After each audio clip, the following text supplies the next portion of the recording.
Қайырлы күн достар. Бүгін сіздермен осылай ауызда еритін өте жұмсақ болып пісетін тай етінен қуырдақ жасайтын боламыз.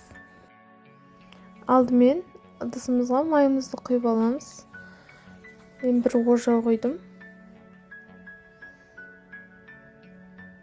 Енді 1-2 штук пиязымызды турап, жақсылап қуырып аламыз. Кішкене сарғайғанда етімізді салып қуыратын боламыз.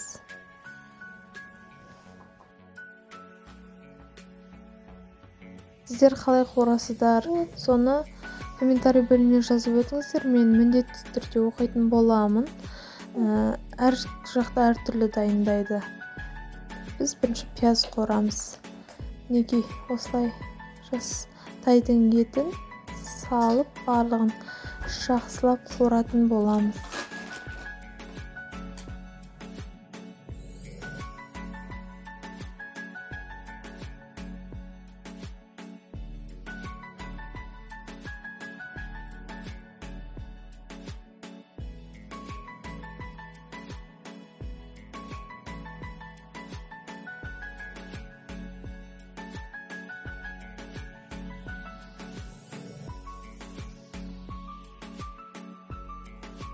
Салған кезде кішкене тұз бұрышымызды да салуды ұмытпаймыз.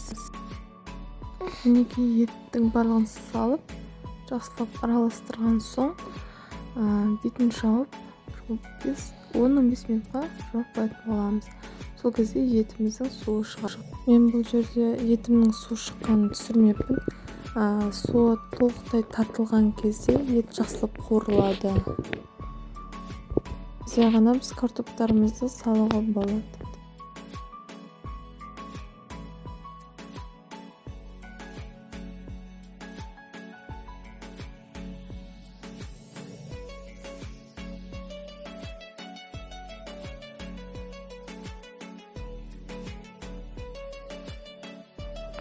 Енді 1 килограмм картопымызды жақсылап ашып, 4-ге бөліп алдым.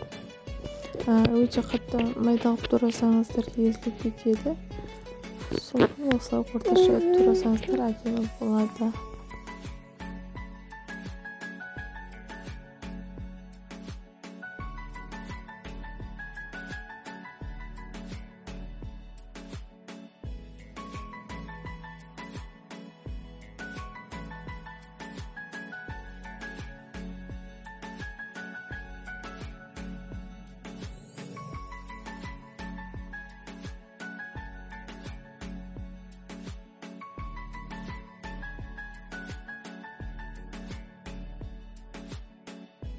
Картопымызды салып болған соң мен жарты пиалдай су құйдым.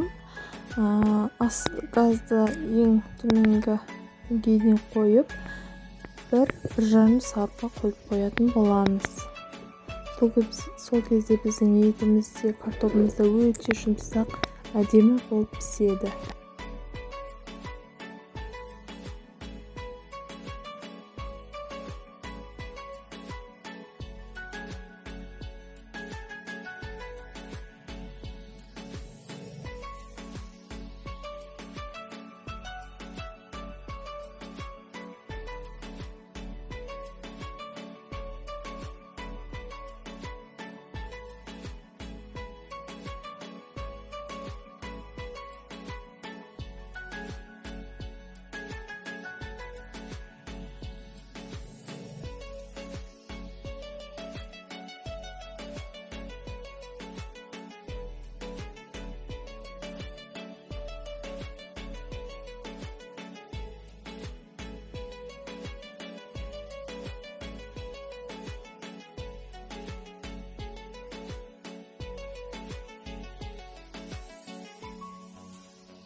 Егер де рецептім осы, менің каналыма тіркеліп, үліп басып, қоңырау шаңғысын басуды ұмытпаңыздар. Сіздер осылай менің каналымды қолдап тіркелсеңіздер, ол маған шабыт береді. Және де келесі жолы өте дәмді тағамдардың рецептісін көруге болады.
Мінекей біздің картофеліміз піскен, етіміз де піскен. Егер ұнаса менің рецептіме жасап көріңіздер. Мінекей біздің ауызға салсаңыз еритін өте дәмді қуырдағымыз дайын. Осы рецептпен жасап көріңіздер. Сіздермен болған Меруерт Сейтқасымқызы ас болсын.